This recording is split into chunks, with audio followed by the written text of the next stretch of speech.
preparedness.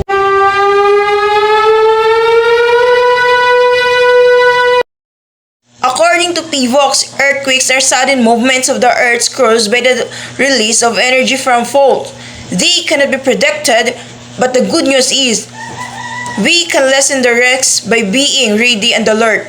PVOX remind us the three important words to stay safe during an earthquake: duck, cover, and hold. This incident showed us that disaster preparedness is not just a choice, it's a responsibility. Every drill, every reminder, and every safety instruction can save lives. By preparing today, we can protect not only ourselves, but also the people we love. Some may think preparedness doesn't matter since the earthquakes are unpredictable. But evidence and experience prove otherwise.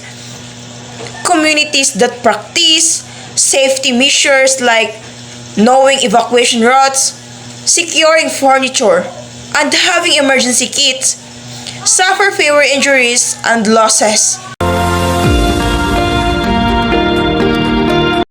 Preparedness save lives. Let's stay informed, stay ready, and stay safe. Because when the ground shakes, what matters most is how prepared we are.